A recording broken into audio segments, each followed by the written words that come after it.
Hello everyone, welcome back to your favorite channel English Edu Class. I am Professor Venkata Ramu B.R, Associate Professor of English.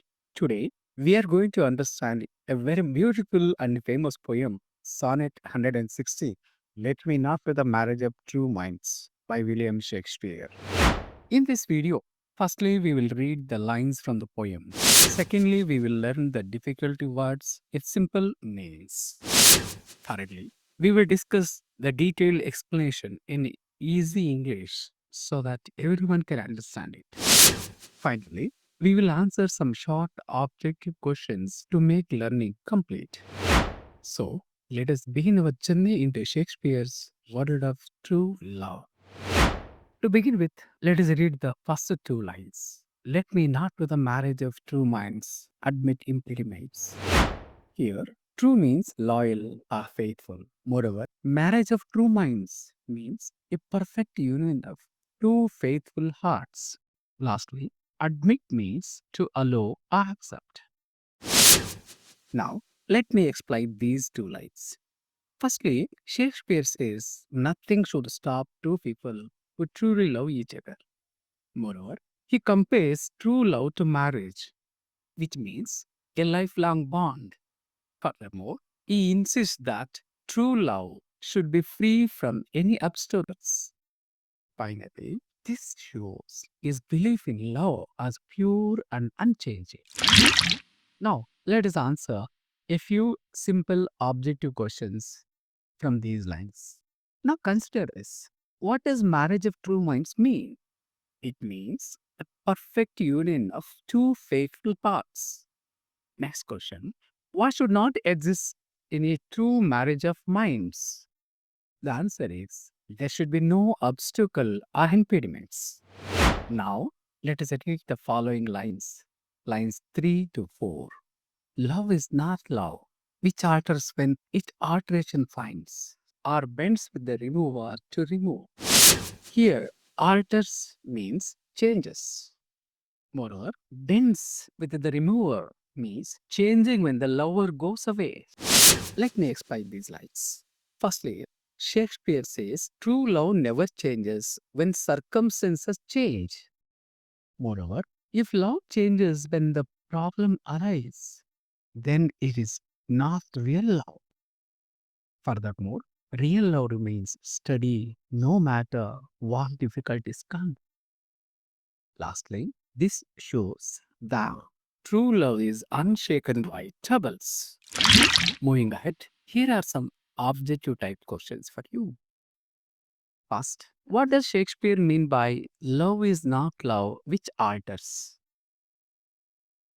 Here, Shakespeare means true love stays the same even when problems come. Next, how does he describe love in these lines? Shakespeare calls love steady and unchanging. Now let us read the next lines, lines 5 to 6. Oh no, it is an ever fixed mark that looks on tempests and is never shaken. Here, ever fixed mark means a lighthouse. Moreover, tempests means strong storms. Let us understand these lines. Firstly, Shakespeare compares love to a lighthouse standing firm in the sea. Moreover, even in the strongest stars, the lighthouse does not move. Similarly, true love also remains firm during life's difficulties. Therefore, love becomes a symbol of strength and safety.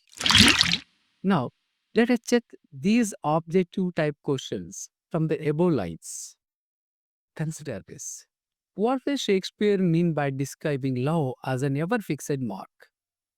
Love is constant, unmovable, and unaffected by external forces. Next question. What imagery is used in these lines? Option A, a fixed mark. Option B, a flowing river. Option C, a blossoming flower. Option D, a bright sun. The correct answer is Option A fixed mark. Moving on to the third question. What do tempests stand for in these lines? The tempests stand for life's troubles and challenges. Moving ahead, let us read the next lines, lines 7 to 8. It is a star to every wandering bar, whose words unknown, although his height be taken. Here, wandering bar meets a lost ship. Moreover, star means the North Star, which guides sailors. Let us understand the meaning of these lines. Firstly, Shakespeare compares love to the North Star, which helps lost ships find their way. Moreover, even though we can measure the star's height, its real value cannot be calculated. Therefore, like the star, love's true worth is beyond measure. Finally, this shows love as a guiding light in life. Next, let us look at these objective type questions from these lines. Think about this. What does the North Star symbolize here? The North Star guiding wandering ships. It symbolizes love's steady and guiding nature. Next, what does wandering bark mean? It means a lost ship. Now, let us read the lines 9 to 10. Love is not time's own, though rosy lips and cheeks within his bending sickle's compass come. Here, time's fool means under time's control. Moreover, sickle means a curved blade used by death. Let us know the meaning of these lines.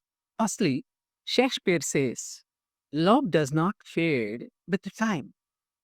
Moreover, beauty and youth may disappear, but true love stays forever. Furthermore, even death cannot destroy real love.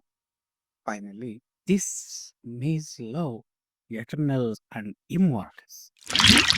Now let us check some objective type questions. First question. What is compared to the sickle of time? Youth and beauty are compared to time's sickle. Next. What does Shakespeare say about love and time? Shakespeare says love is not affected by time's power. Additionally, what is the significance of rosy lips and cheeks? The rosy lips and cheeks represent youth and beauty, which fade unlike eternal love. Let us now read the next lines, lines 11 to 12. Love alters not with his brief hours and weeks, but bears it out even to the edge of doom. Here, bears out means lasts or endures. Moreover, edge of doom means the end of the world. Let us understand the meaning of these lines. Firstly, Shakespeare says, true love never changes with passing time. Moreover, it stays strong even till the world ends. Therefore, love becomes timeless and everlasting. Finally, this highlights his supreme power and permanence. Next, objective questions from these lines. Now consider, what does edge of doom mean? It means the end of the words. Next, what does Shakespeare say about love's endurance? Shakespeare says, love lasts till the end of time. Finally, let us read the last two lines. If this be error, and upon me prove, I never it, nor no man ever love. Here, error means mistake. Moreover, proved means shown to be wrong. Let us understand these lines. Firstly, Shakespeare says, if anyone proves him wrong, then no one has ever loved truly. Moreover, he even says he has never written anything. Therefore, he is very sure about the eternal nature of true love. Finally, this shows a strong belief in love's power. Finally, some objective type questions from the lines. Think carefully. How does Shakespeare conclude his argument about love? Shakespeare strongly asserts the eternal nature of true love using hyperbole. And finally, what does the word never signify in these last lines? It shows Shakespeare's complete confidence in his words. So, dear friends and students, this was our line by line explanation of Shakespeare's Sonnet 116. As we saw, Shakespeare tells us true love never changes, never bends, and lasts till eternity. Moreover, he compares it to a lighthouse and the North Star to show its strength and guidance. Finally, he declares that love is beyond time and death itself. Thus, we have learned that true love is constant, unchanging, and everlasting, no matter what challenges come in its way. I hope this video has made the poem clear and easy to understand for your exams. If you found it useful, please like, share, and subscribe to my English Edu Class channel for more complete and interesting lessons. And also comment below if you want more detailed explanations of other Shakespearean poems. Thank you for watching and see you in the next video.